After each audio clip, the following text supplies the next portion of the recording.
Para enseñarles cómo se hace la prueba del reflejo rojo, lo primero que hay que saber es cómo funciona el oftalmoscopio directo, y esa es una de las fallas que yo veo graves de la carrera de medicina en oftalmología.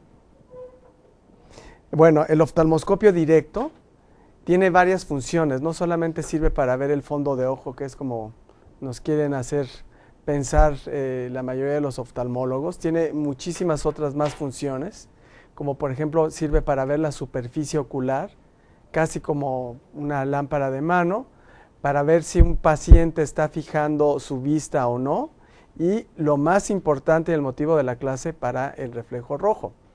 Este es el globo ocular, entonces el oftalmoscopio puede hacernos ver la superficie, y el fondo de ojo, cuando nos asomamos a través de la pupila, podemos ver una parte que se llama polo posterior, que es toda esta zona de aquí atrás alrededor del nervio óptico, que es la más importante que un médico no oftalmólogo tiene que revisar con el oftalmoscopio directo. Este fue el primer oftalmoscopio directo en el siglo XIX, han cambiado muchísimo, y hay muchos tipos de oftalmoscopios. Hay oftalmoscopios de esta marca, muy caros, valen casi $700 con todo y su base para cargar, lo cual yo no les recomiendo que ustedes se compren. Este es otro típico que me acuerdo que venden en la Facultad de Medicina en CU, que tampoco me gusta, el Riester. Si se fijan, le puse aquí cuántos volts tiene de iluminación cada uno, son de 2.5 volts, es decir, producen muy poquita iluminación. Y el Heine, que también es bastante bueno, y nada más tiene el puro oftalmoscopio, $345, consultado en Amazon. Este es el típico de la Salle, ¿sí o no? Es como el que tú tienes. Yo le veo varios problemas. En primer lugar, que es de 2.5 volts, es decir, da muy poquita luz. Y la otra es que tiene esta palanquita que, como no nos enseñan a usar el oftalmoscopio, nadie sabe para qué se usa, y siempre está puesta de manera incorrecta y no nos permite ver el fondo de ojo y mucho menos el reflejo rojo. Aquí hay otros modelos de oftalmoscopios. Este tipo de oftalmoscopio, otoscopio, tampoco se los recomiendo porque es muy caro comprar la base cargadora con el cable, y además no les permite tener movilidad. El hecho de que tengan estos cables para que no se vayan para otro lado, el otoscopio, el oftalmoscopio, les impide que ustedes se puedan mover libremente con un niño, que eso es importantísimo. Nuevamente el Welch-Allyn de 2.5 volts y los estuches que llegan a costar más de $600. Ahora, una de las cosas más importantes que ustedes deben de saber es el mango cargador. El mango cargador les va a permitir no comprar pilas. Las pilas, además de que contaminan, son muy caras cuando las estás usando constantemente, y el mango que yo les recomiendo que compren es este que se desenrosca y se pone en la electricidad directamente en la pared. Entonces, a diferencia de este lo pueden estar cargando prácticamente todos los días sin ningún problema. Y esta es la pila que usa el oftalmoscopio. Vale entre $15 y $35 y les dura 2 o hasta 3 años, con la gran ventaja de que está disponible cuando ustedes la cargan en cualquier lado. Si se van al servicio social, igual pueden tener su pila cargada todo el tiempo, y contamina muchísimo menos el medio ambiente, ¿verdad? Porque ya saben que las pilas contaminan muchísimo, y estos contenedores que están en toda la ciudad muchas veces no los conocemos. Este es el oftalmoscopio Welch-Allyn, que es más reciente, es de 3.5 volts y tiene varias funciones. El modelo es el 11730, esto es visto por adelante, este es visto por atrás, y la cabeza del oftalmoscopio en Amazon estaba costando alrededor de $300 sin el mango, pero el mango quizá cueste $150 con todo y la pila. Y bueno, vamos a ver para qué sirve cada una de las partes del oftalmoscopio. En general, podemos dividir en dos los componentes del oftalmoscopio directo en un sistema de iluminación, que es la luz que emite, y el oftalmoscopio que les acabo de mostrar tiene una luz coaxial, es decir, que no se difunde, es directa, y puede ser de 2.5 volts o de 3.5 volts, y el sistema de observación.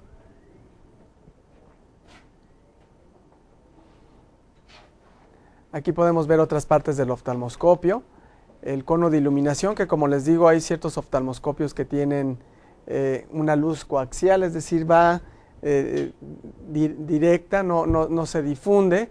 Tiene un espejo que cuando se les cae el oftalmoscopio es lo primero que se daña y la luz queda chueca.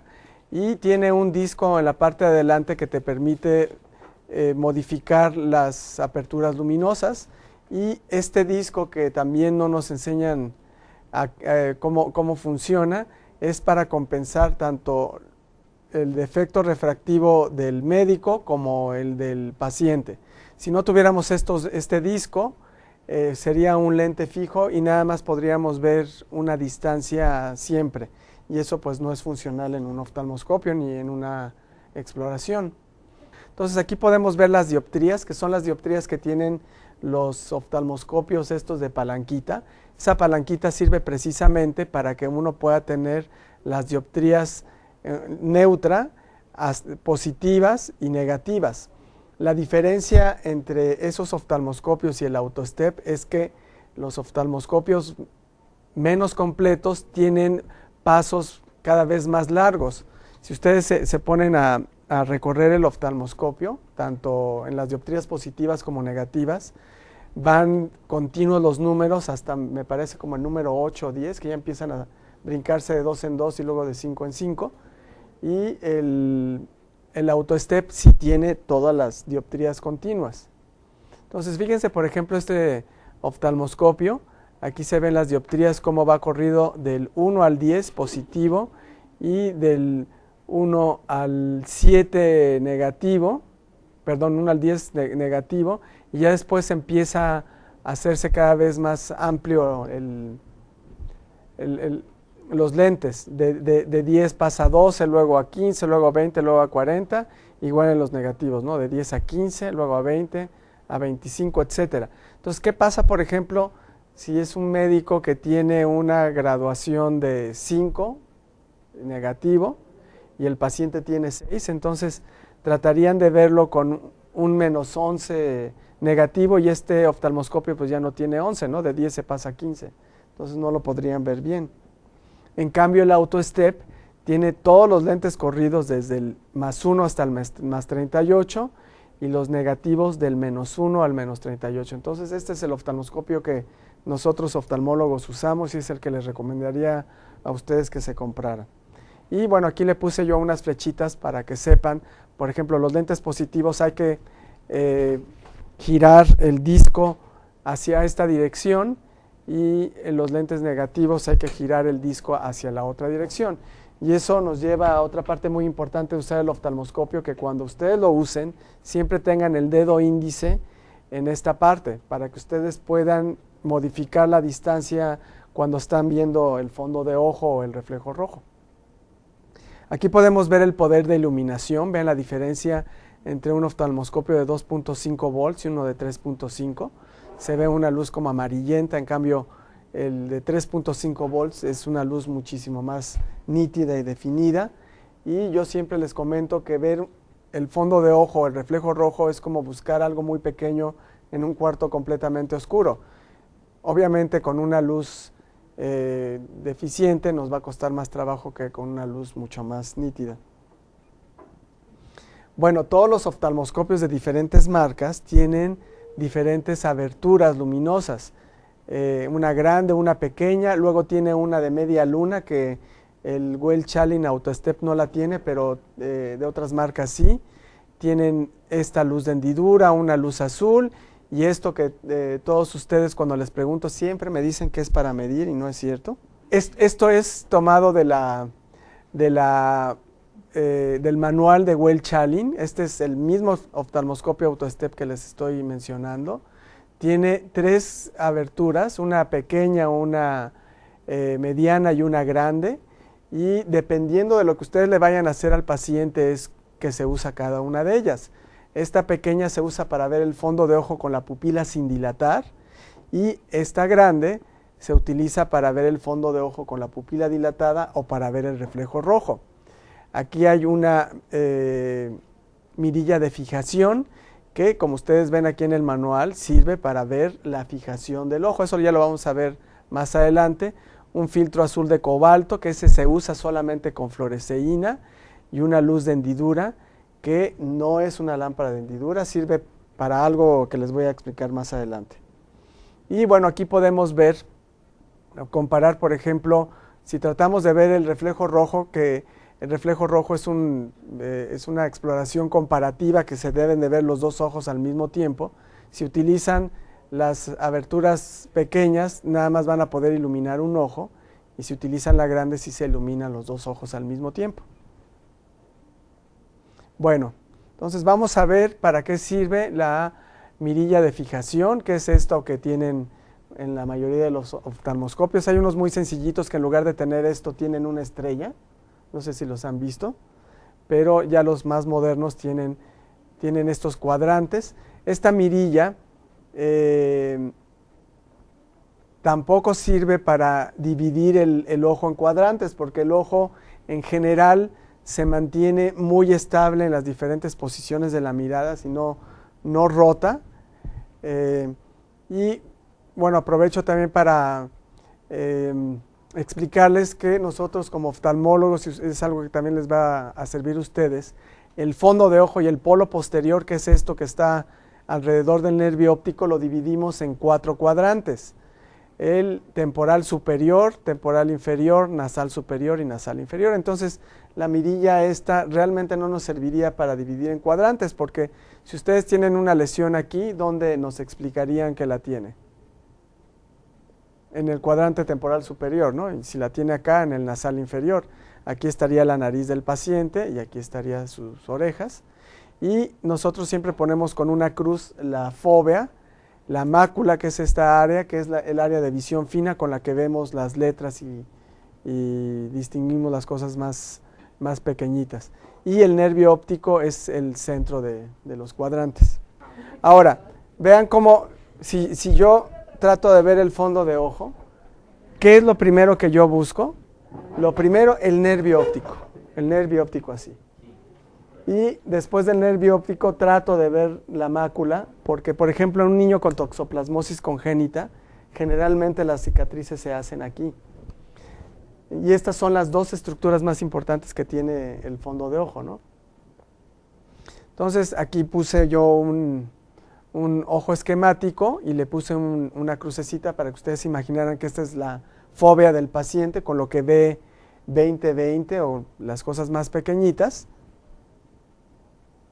Y una persona que ve bien, que tiene una visión normal como todos ustedes, si le ponen esa mirilla de fijación, inmediatamente el círculo quedaría en la fóvea, así como se las estoy mostrando aquí. Y una persona que no ve bien, el círculo quedaría fuera de la fóvea. Entonces, si lo movemos,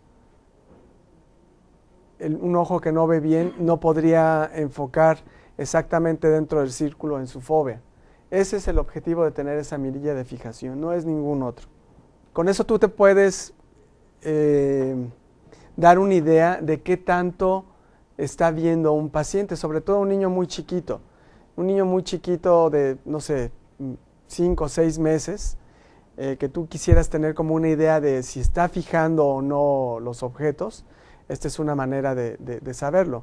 Si el bebé, cuando le pones el círculo, porque esto es algo que se hace de manera automática, no tienes que decirle vea el círculo, sino lo pones y siempre nosotros tratamos de fijar en algo. Y cuando le pones una figura de este tipo, lo que va a fijar es en el círculo. Entonces, Una persona que tiene muy mala agudeza visual por cualquier razón, una cicatriz, una atrofia óptica, en fin, cualquier enfermedad, y tú le pones el círculo, no lo podría enfocar directamente con su fobia. Entonces, de esta manera es una manera como indirecta de saber si está fijando o no los objetos. Hay otras maneras clínicas más prácticas, como por ejemplo taparle un ojo con un parche y ponerle papelitos, pero de esta manera también lo pueden saber. Y bueno, el filtro azul de cobalto solamente lo pueden usar si tienen esto que usamos con mucha frecuencia en oftalmología, que son tiras de fluoresceína, y lo usamos precisamente para que florezca cuando le ponemos el filtro azul, y en un momento dado nos puede ayudar para identificar alguna lesión en la córnea. Por ejemplo, aquí tiene un lente de contacto, pero por ejemplo, si se le hubiera metido un cuerpo extraño y hubiera rayado el epitelio, aquí lo verde se vería más fluorescente que lo demás. Entonces ese es el objetivo de tener el filtro azul de cobalto, que nosotros como oftalmólogos realmente no usamos el oftalmoscopio directo para ver esto, usamos la lámpara de hendidura, pero bueno, el oftalmoscopio lo tiene.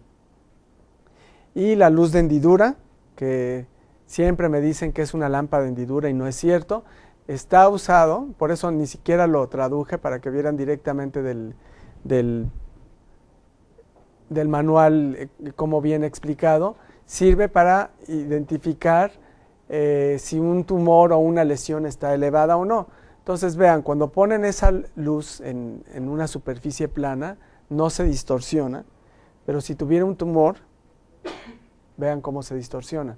Entonces sirve para eso. Nosotros como oftalmólogos no lo usamos, usamos otro tipo de exploraciones para saber esto, pero el oftalmoscopio tiene esa función y bueno, ya están conociendo su utilidad. Y en la parte de adelante tiene otros filtros, tiene un filtro verde, este de en medio es la luz normal y aquí tiene un filtro para disminuir la intensidad de la luz, que ese prácticamente no se usa. Y les quiero explicar por qué tenemos este filtro que se llama de luz aneritra, que es un filtro verde. Si nosotros tratamos de ver dos colores a través de un oftalmoscopio que tiene el filtro verde, ¿cuál color creen que se vaya a bloquear? Entonces aquí tomé la foto con el filtro y se bloqueó el rojo, por eso se llama luz aneritra. Entonces, ¿qué función tendrá en el mismo oftalmoscopio tener ese filtro verde? Teóricamente sirve para que si tenemos una hemorragia dentro del ojo, esto nos ayude a ignorarla y podamos ver otras lesiones. Realmente nosotros nunca lo utilizamos, pero sirve para eso. Bueno, ahora sí vamos a ver el reflejo rojo, que es la prueba más importante. Siempre les hago muchísimo hincapié en que todos ustedes como pediatras, y si hacen subespecialidad, siempre es muy bueno que le hagan el reflejo rojo a todos los pacientes que vean, porque los papás incluso van a saber que les hacen una exploración todavía más completa que si nada más le escuchan los pulmones o lo pesan, etcétera, etcétera. Y el reflejo rojo se hace de una manera muy rápida y sobre todo ahora que ya saben cómo usar el oftalmoscopio, van a verle toda la utilidad. Y bueno, consiste en observar el brillo que producen las retinas de ambos ojos, tal y como salen en las fotografías, y para comparar la apariencia del reflejo en ambas pupilas. Este es un reflejo rojo normal. Este niño tiene las pupilas dilatadas y vean cómo es simétrico, brillante y no tiene manchas ni sombras.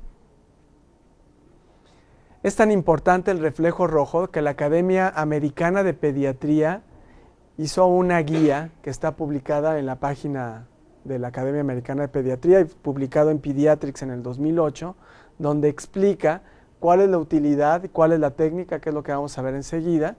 Y es obligatorio para todos los pediatras en Estados Unidos hacerle la prueba del reflejo rojo a todos los niños, incluyendo los recién nacidos.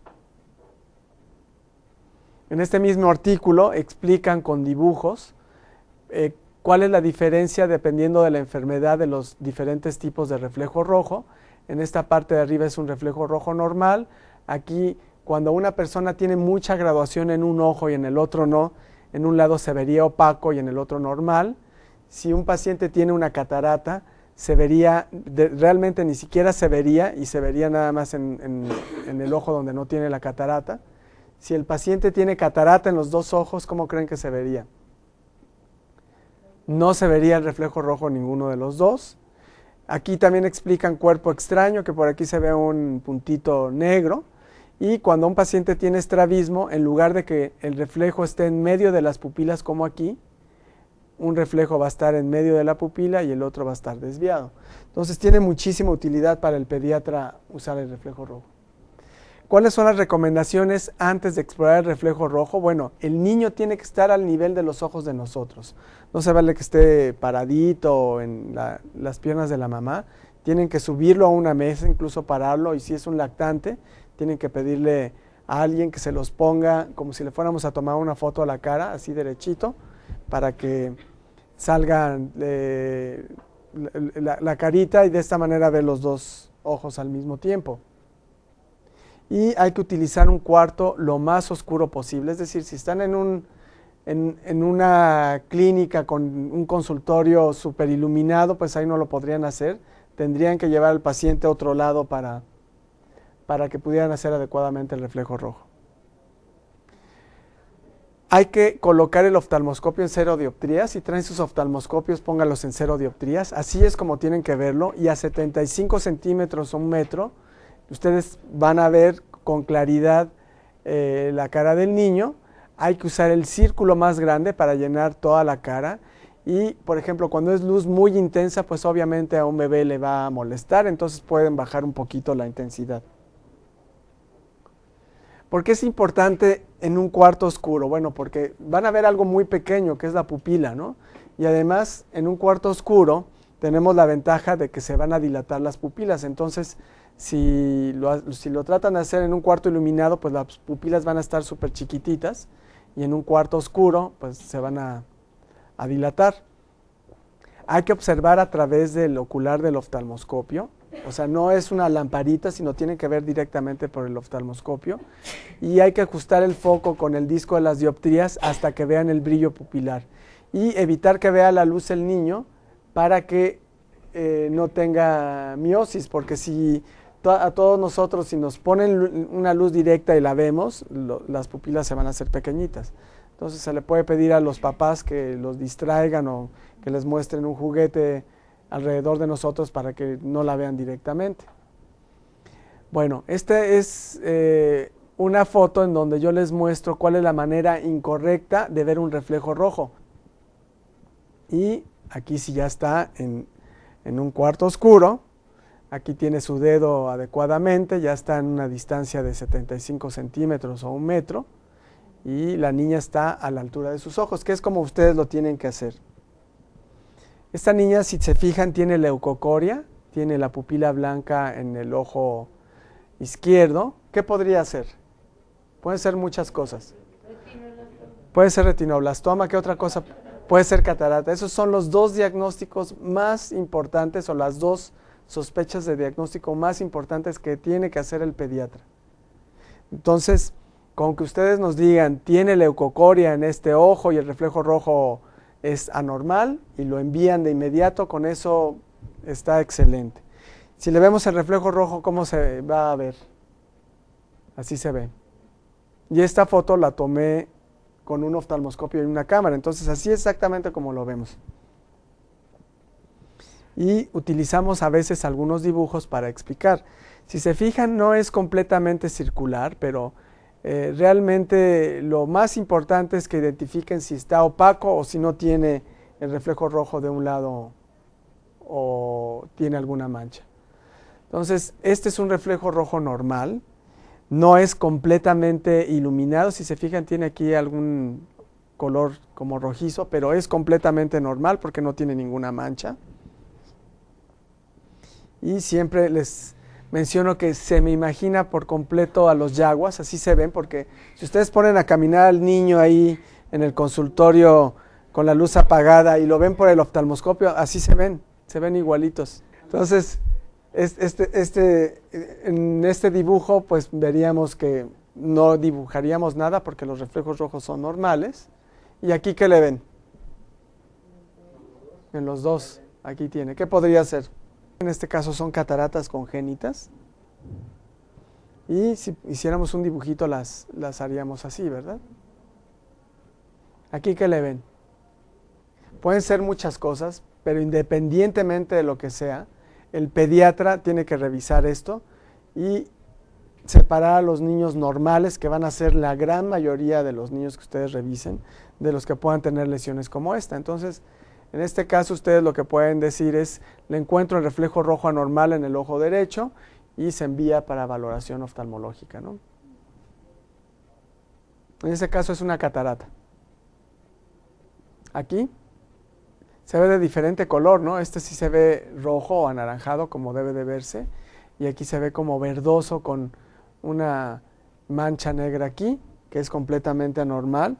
En este caso tenía alteraciones en la retina del niño y estábamos viendo como parte de la cicatriz que tenía en la retina del paciente. Pero de todas maneras, como les vuelvo a mencionar, el papel del pediatra no es hacer el diagnóstico, sino identificar los reflejos rojos anormales y derivarlos inmediatamente al oftalmólogo. Aquí está ausente en el lado derecho, si se fijan. Aquí no lo tiene y de este lado lo tiene tenue, pero podríamos decir prácticamente normal porque no se ve ninguna mancha ahí completa. Y aquí en los dos lados se ve anormal, se ve mucho más opaco en este ojo que en otro. Entonces, ¿qué vamos a hacer cuando tengamos un paciente en donde los reflejos rojos de los dos ojos pensemos que están anormales? Bueno, en ese caso es muy bueno utilizar el mismo cuarto oscuro y ver los reflejos rojos de la mamá para que tengamos un parámetro de comparación. Y bueno, esto es un programa que tienen en el Hospital de Niños de Los Ángeles, con pósters que se reparten a todos los pediatras de Estados Unidos, donde explican cuáles son los reflejos rojos que no son informativos, porque a veces un reflejo rojo no va a ser fácil de ver, quizá porque el oftalmoscopio no sea lo suficientemente bueno como para ver reflejo rojo, el niño no haya tenido las condiciones para que lo exploremos bien, no funcionan las pilas, etcétera. Entonces van a ser reflejos rojos que no son informativos, reflejos rojos normales que incluso cambian dependiendo del color de la piel del paciente y reflejos rojos anormales. Entonces este póster me parece muy muy bueno, sobre todo porque nosotros como oftalmólogos pensamos que enseñar esto es muy fácil y no es cierto. Hay que tener práctica y hay que ver muchos reflejos rojos para que sepan cuáles son los normales de los anormales.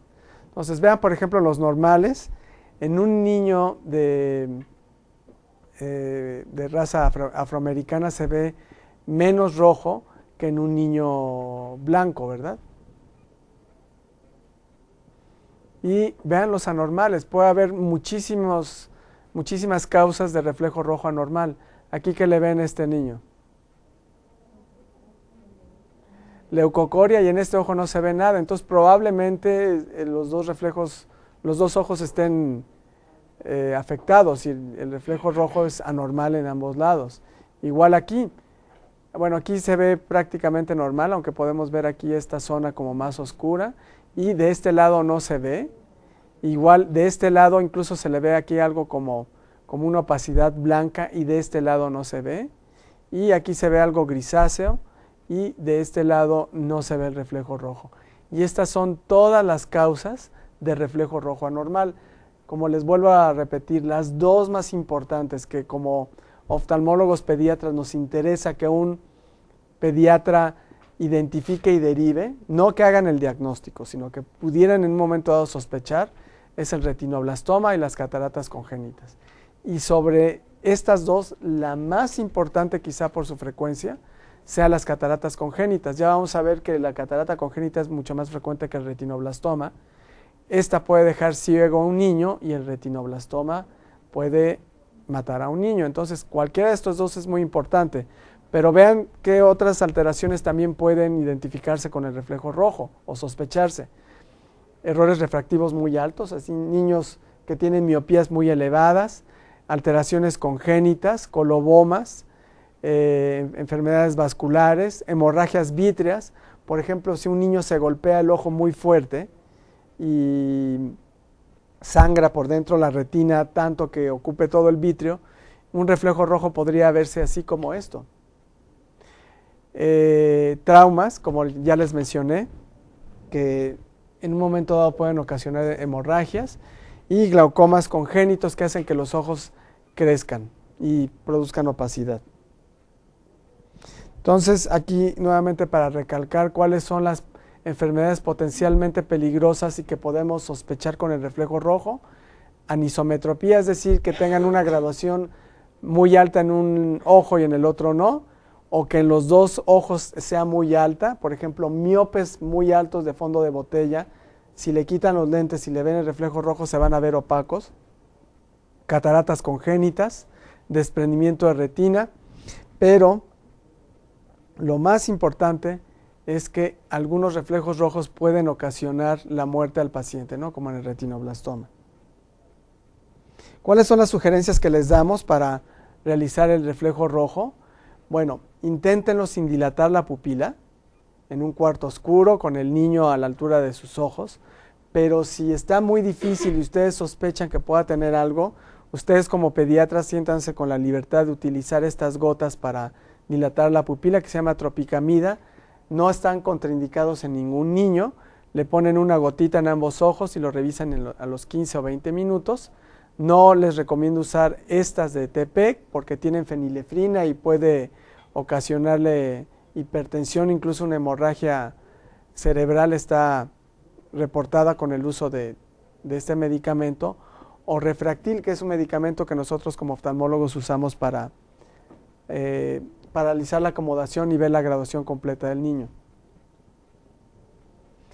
Entonces, para hacer un diagnóstico temprano de cataratas, retinoblastoma o falta de lentes con graduaciones muy altas, tendríamos que hacer reflejo rojo en todos los niños a todas las edades. Es decir, si ustedes como pediatras van a recibir un niño a cualquier hospital, además de revisar todo lo que normalmente revisa el pediatra, sus reflejos, su permeabilidad del esófago, en fin, todas las pruebas que ustedes hacen, también deben de hacer la prueba del reflejo rojo. Y eso quizá sería bueno al día siguiente, cuando lo revisan nuevamente, le piden a la enfermera que lo levante y a las 24 horas ya los párpados no están tan edematizados y pueden verle bastante bien el reflejo rojo.